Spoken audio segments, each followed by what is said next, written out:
The historic Mountain View Swinging Bridge, built in 1914 on Sylamore Creek. Throughout the decades, it has kind of been battered up, you might say, through floods and whatnot, but it still stands as a pretty good testament to life in early America.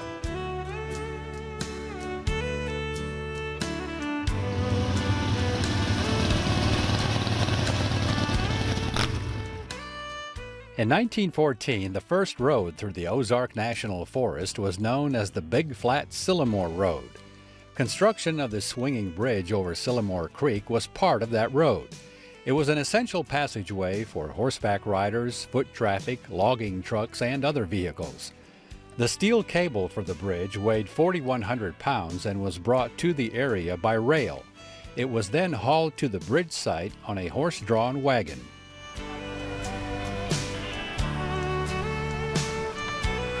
Throughout the years, the bridge served as a favorite meeting place for families and friends, picnics and reunions, even baptismals, not to mention being a great swimming and fishing hole.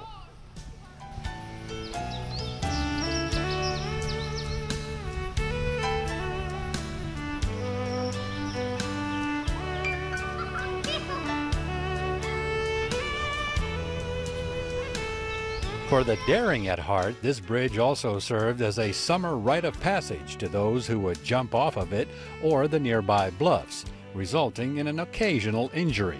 So don't get any ideas.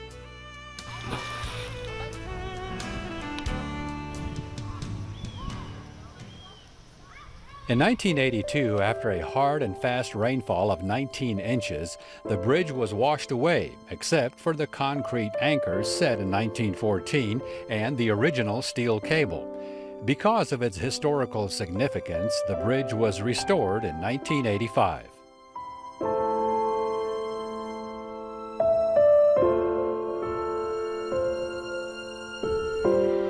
Since bridges like this are far and few between, the Mountain View Swinging Bridge is sort of a tourist attraction, with folks coming from all over to either walk or drive across and enjoy that bounce and sway.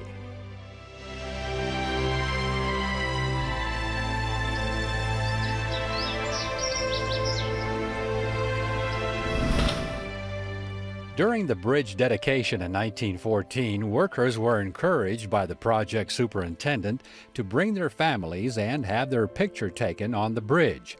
The only known surviving photo taken then was of the Pete Engel family.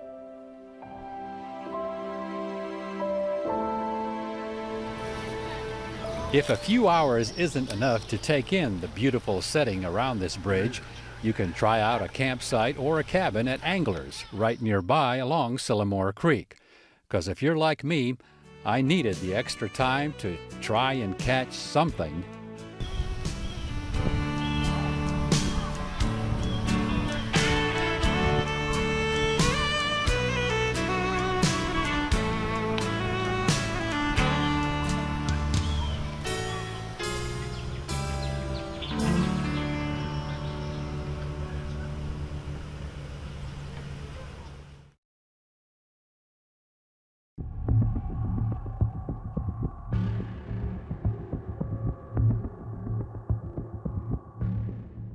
Yes, it's not every day you can feast your eyes on a chunk of rock from outer space, but here at the Arkansas Center for Space and Planetary Sciences at the U of A, you can do so. Wow. Known as the Paragould Meteorite, in 1930 it put the town of Paragould into the history and science books. At 4:08 on the morning of February 17, 1930, a good-sized meteor came streaking down from the night sky, breaking up into 2 or 3 pieces. The larger piece, at more than 800 pounds at the time, was the largest meteorite ever to be seen in its descent and recovered. I remember stories, and I was fortunate enough to talk to an uncle when he was 92, just a couple of years ago, and he reinforced the stories I'd heard all of my life about this amazing thing that dropped on Finch back in, 1930. In my grandfather's home, it was the middle of the night, everybody's been sleeping, and My great-grandmother was living with them at the time, and she heard what she thought was a storm, a severe storm approaching. So she woke my grandfather up and had him go outside and check on things. And he came back in. He said, "It's clear, the stars all over the place. There's nothing going on." Well, by morning, everybody began to get together, maybe not as easily as us with our phones and internet, but they started comparing notes. The cattle was missing that escaped and ran off, and people thought, you know, the end of the world was coming, or a plane crashed. The odds of a plane in the night falling at 1930 really wasn't very high, but they really didn't understand what had happened. And Grandpa was helping a neighbor. Their land butted against each other, and they found a trenched out place where something had just plowed it up. And then they found the smaller of the two meteorites. And it was probably a month later, according to the story, that they located the other larger piece that basically took teams and men working a good while to pull out, because it was about 800 pounds.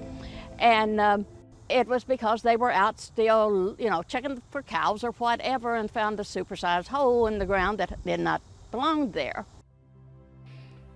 The impact location was on the Fletcher Farm, southwest of Paragould, near the community of Finch.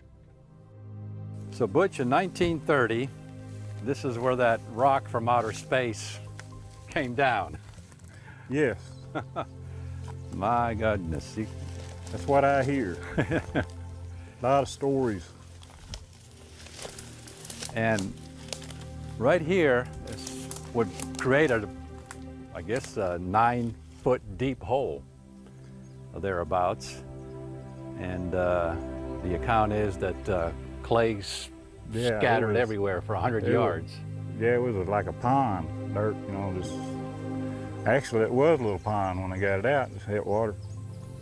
Of course, after decades of erosion and becoming overgrown, the impact site doesn't even look like an 820-pound meteorite slammed into it, resembling at the most a medium-sized ditch.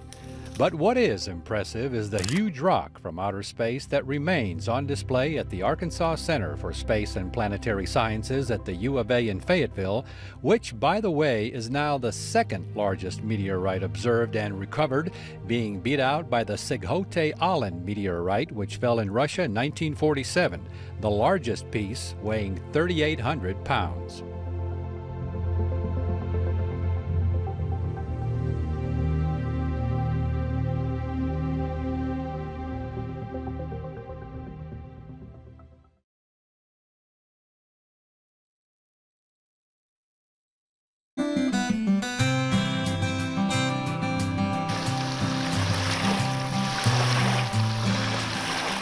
San Francisco has its Golden Gate Bridge, but the town of Beaver in northwest Arkansas has its Little Golden Gate Bridge.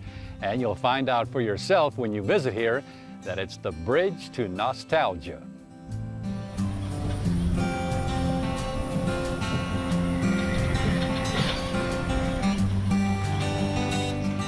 Beaver, Arkansas prides itself on being a community of good neighbors, and that it is.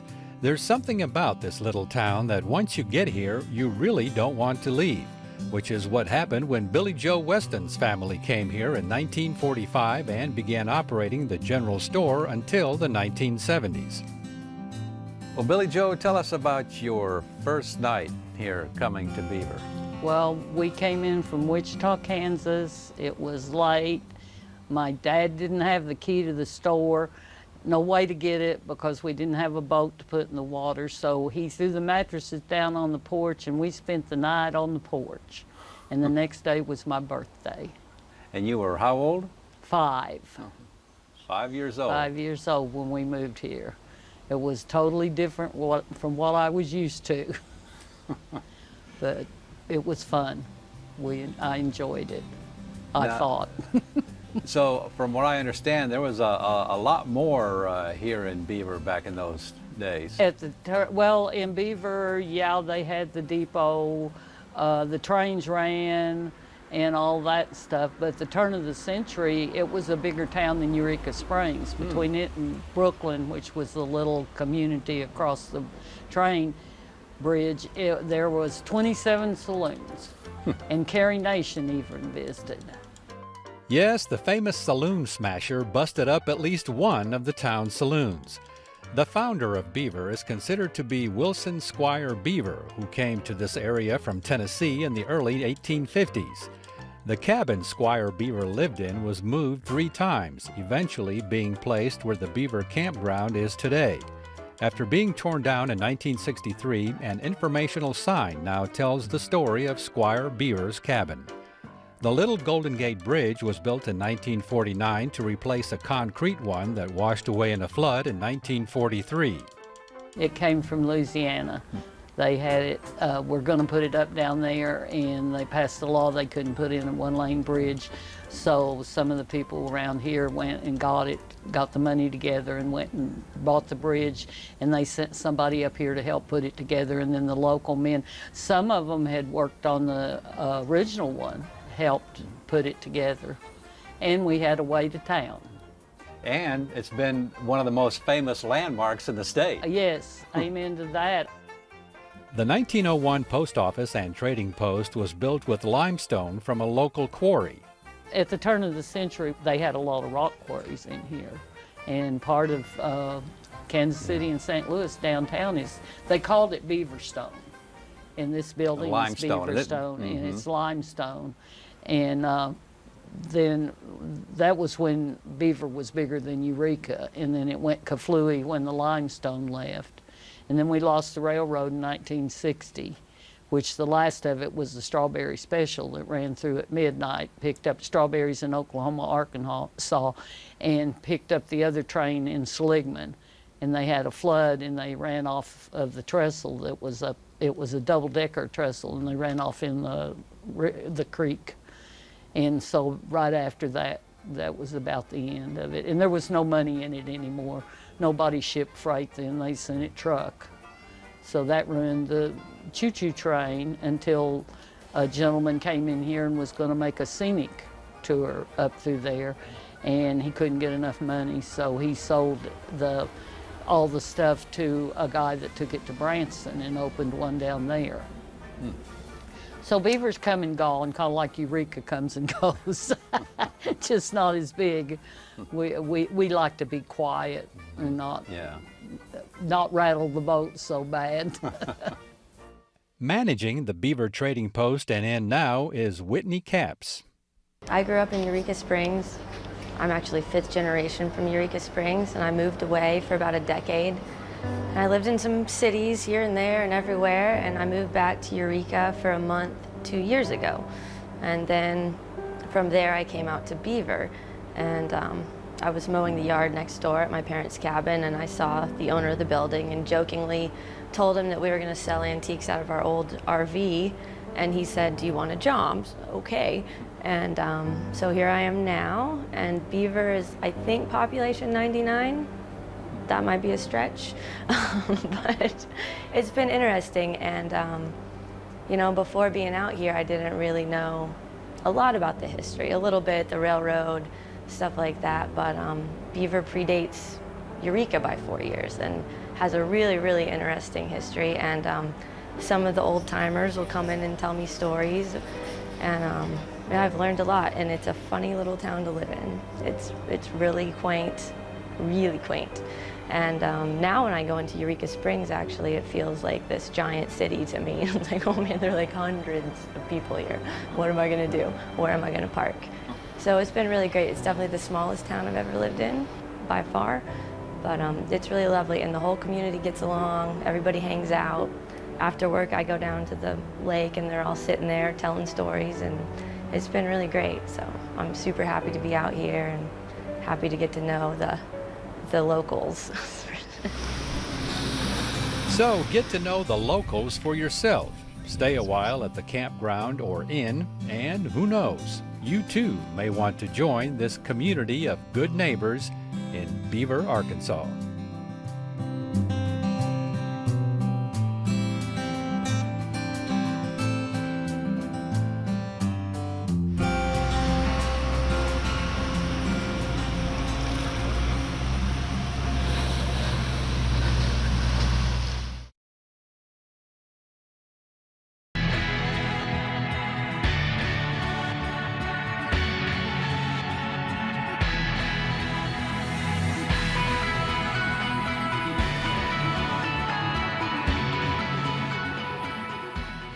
North of Eureka Springs along Highway 23, you may have noticed something unusual, something rather unique.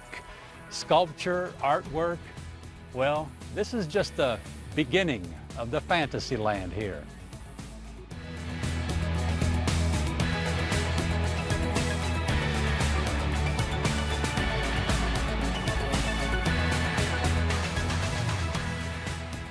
Most of us only dream about living our fantasy life, but J.D. and Kathy Harris are indeed living their fantasy.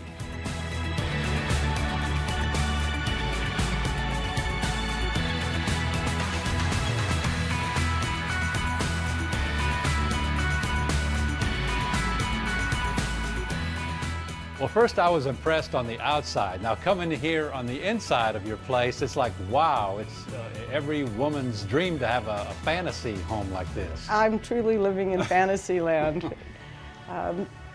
We just wanted it to feel like we were on vacation, and so we just kind of stuck with our theme of this being our island, and we just wanted everything around us to make us feel like we're on vacation. And we can dream it up and he can build it. And build it, J.D. did. Their entire property looks like something out of a fairy tale.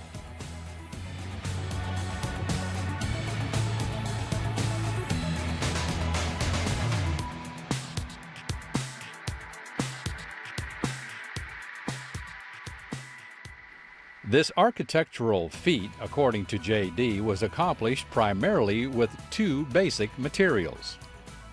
2x4s and 1x12s. Yeah, we just tried to simplify it down to where, you know, it'd be actually cost prohibitive for people to build a house and do it some different, you know, especially young people nowadays when the budget's not there. And so you can build these houses basically on a shoestring budget and make them look cool and be stout too. Not we've had a whole 7 foot of snow, wet snow load, and that's pretty good snow load on the flattest part of this roof.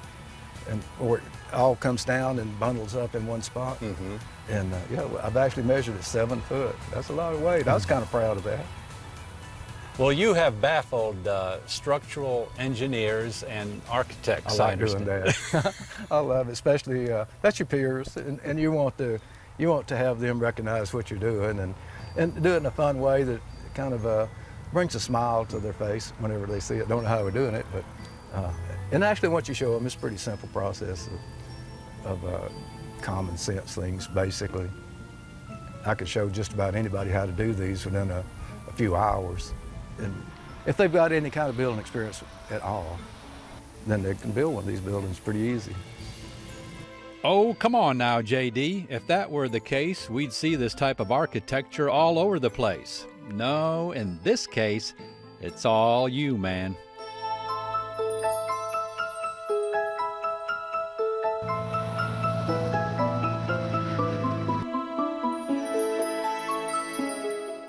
Now, during some of this construction, Kathy, you said there were times that you didn't even want to look at your husband for fear of what might happen. Exactly. After the episode on the roof putting the nail through his hand, when he was standing on these thin boards and hanging upside down with the nail gun or the screw gun, I just couldn't watch. I just listened to make sure I didn't hear anything.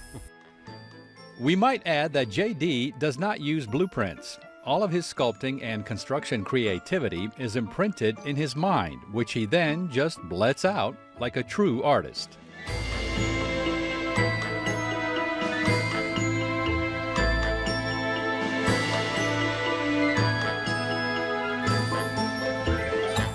My favorite, well, other than, you know, your house, is that barn. That's something. That's a fun one. That's definitely a one-of-a-kind barn. It is, and it's going to just get better and better. That we're going to put some pretty elaborate things on the outside and the front and really decorate it up to where it's kind of a focal point and cool place to work in too. My other favorite, the Native American weather vane.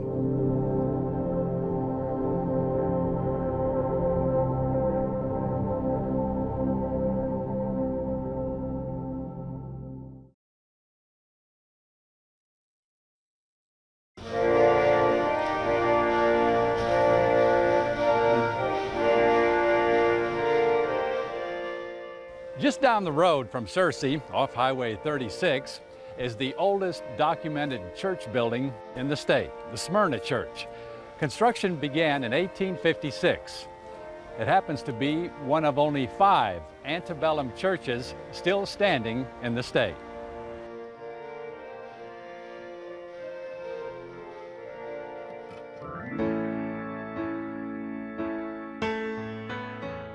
It's old country churches like this that poems, hymns, and movies are made of. And when it's the oldest church building in Arkansas, well, that makes it even extra special.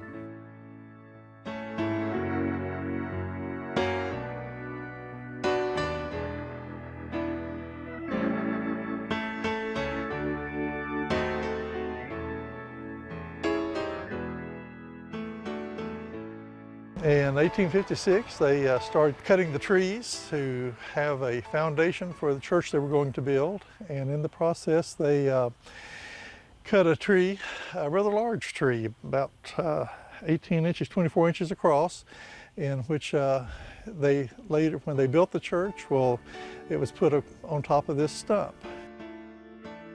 When restoration began on the Smyrna Church, the building was first raised to reinforce the substructure, and that's when the stump was discovered. We preserved the stump, and a few months later we were able to contact Dr. Staley from up at University of Arkansas Fayetteville, and he is world-renowned in studying tree rings. So he was able to tell us that that tree was actually cut in late March, April, or early May of 1856. And of course, at that time, you let logs cure over the summer, and so they actually wouldn't have started construction till probably the fall of 1856.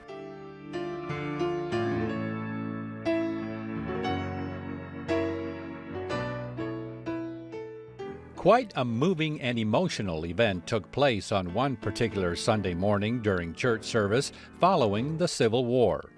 At the end of the Civil War, Jacob Armstrong, the Armstrong family attended this church, and they were having a meeting, Sunday morning service we'll say, and the son who's been away at the war for the duration comes down what is now Highway 36 from Searcy, but the road here in front of the church.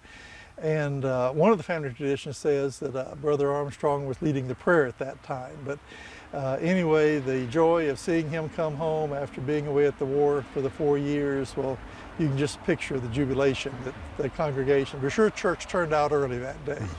And so it had been an exciting day in the church history. Well, not to mention also throughout the years, I imagine all day singing and dinner on the grounds that sure, they probably they had dinner here. on the grounds, all day singings.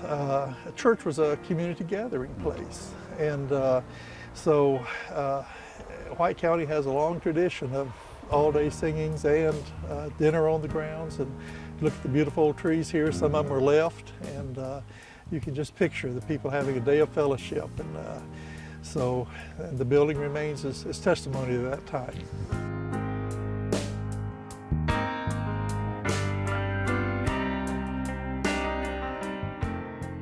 Although services are no longer held here, the Smyrna Church building is available for weddings by contacting Searcy Parks and Recreation.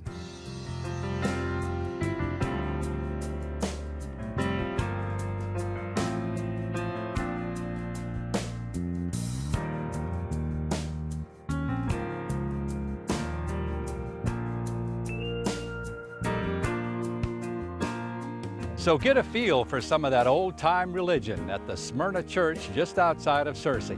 And to view this episode again or any one of our others, visit our website at aetn.org/exploringarkansas. And don't forget to like us on our Facebook fan page. And we'll see you again the next time for another exciting adventure on Exploring Arkansas.